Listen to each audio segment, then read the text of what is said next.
tops and bottoms. Okay, so here we've got a picture of lots of vegetables, and here you can see the tops, and down here are the bottoms.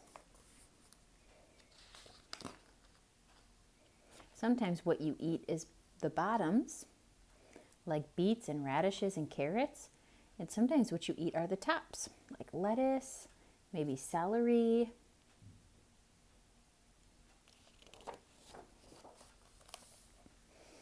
Once upon a time, there lived a very lazy bear who had lots of money and lots of land. His father had been a hard worker and a smart business bear, and he had given all of his wealth to his son. But all Bear wanted to do was sleep. Looks like his house is kind of falling apart. Some boards are coming up, some shingles are coming off. Not far down the road, so there's Bear's house, and then in this tunnel lived a hare. Although Hare was clever, he sometimes got into trouble. He had once owned land too, but now he had nothing. He had lost a risky bet with a tortoise and had sold all of his land to Bear to pay off the debt. What do you think that risky bet with the tortoise and the hare was? Do you remember the story of the tortoise and the hare, where the hare thinks that he can beat the tortoise in a race, but then he doesn't? So Hare and his family were in very bad shape. "The children are so hungry, Father Hare. We must think of something," Mrs. Hare cried one day. So Hare and Mrs. Hare put their heads together and cooked up a plan. The next day, Hare hopped down the road to Bear's house, and Bear, of course, was sleeping. "Hello, Bear, wake up. It's your neighbor Hare, and I have an idea." Bear opened one eye and grunted. "We can be business partners," Hare said. "All we need is this field right here in front of your house. I'll do the hard work of planting and harvesting, and we can split the profit right down the middle. Yes, sir, Bear, we're in this together. I'll work and you sleep." "Huh?" said Bear. "So what'll it be, Hare?" asked Hare. "The top half or the bottom half? It's up to you. Do you want the tops or the bottoms?"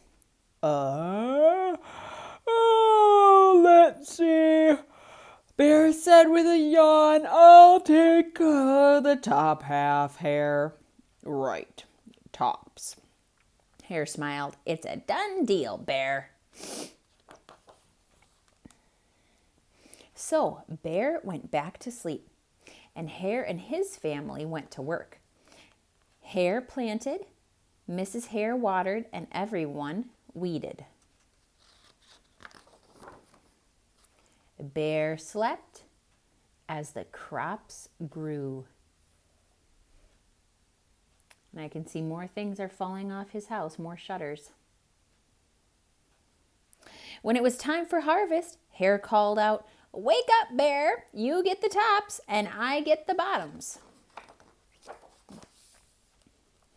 Hare and his family dug up the carrots, the radishes, and the beets.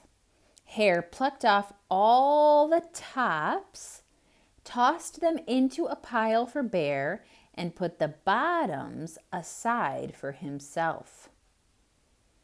And you can see a little bit Bear's angry face.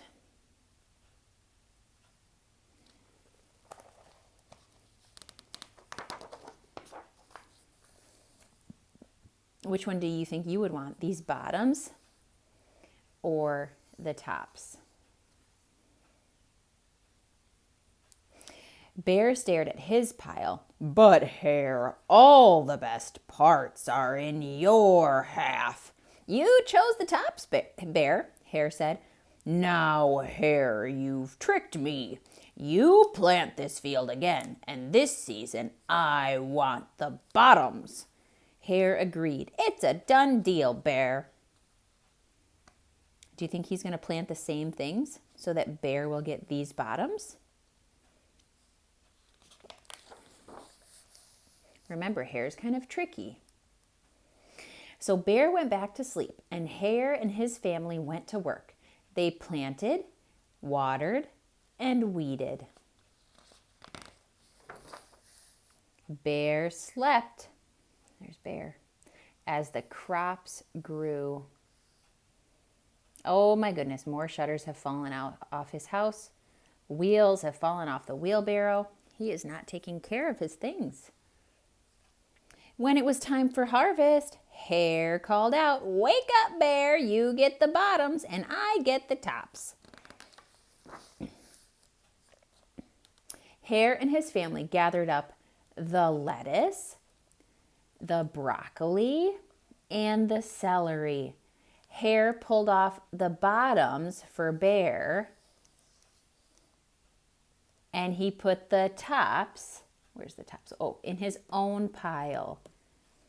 So all those things, broccoli, lettuce, oh yeah, see, here's the lettuce, and they're pulling off the roots.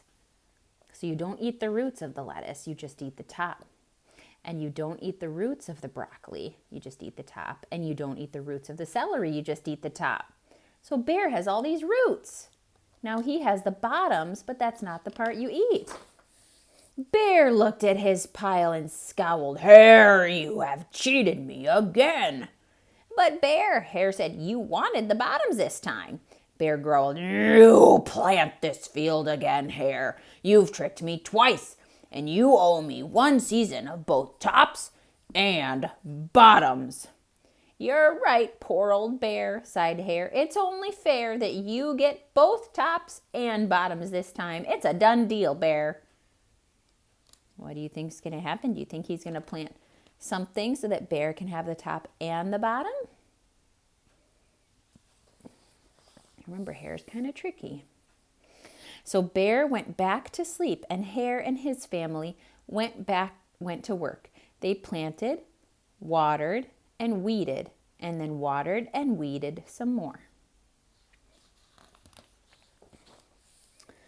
Bear slept as the crops grew. Oh my goodness, all of his shingles are off his house now, or his shutters. Wow, his house is falling apart. When it was time for harvest, Hare called out, "Wake up, Bear! This time you get the tops and the bottoms." Oh boy, look at Bear. He looks angry. Let's see what Hare grew. There in front of Bear's house lay a high field of corn. Hare and his family yanked up every corn stalk. So here's a corn stalk that they're working on. Hare tugged off the roots at the bottom and the tassels on the top and put them in a pile for Bear. Then he carefully collected the ears of corn in the middle and placed them in his own pile. Bear rubbed his eyes and watched. "See, Bear, you get the tops and the bottoms. I get the middles. Yes, sir, Bear. It's a done deal." Does this look like a tasty pile? No. Wouldn't you rather have this beautiful corn? Oh boy. By now, Bear was wide awake. "That's it, Hare," he hollered. "From now on, I'll plant my own crops and take the tops, bottoms, and middles." Hare and his family scooped up the corn and hopped down the road toward home. Bear never again slept through a season of planting and harvesting. Hare bought back his land, and with the profit from the crops, he and Mrs. Hare opened a vegetable stand. And although Hare and Bear learned to live happily as neighbors, they never became business partners again. And you can see Bear's house now. Now he's being industrious. Look, all his shutters are back on the windows. The floor on his porch looks nice and organized. His shovel is up against the wall. His wheelbarrow has its wheels on it and is standing up straight. Bear learned that he can be industrious and take care of his things. That is important. The end.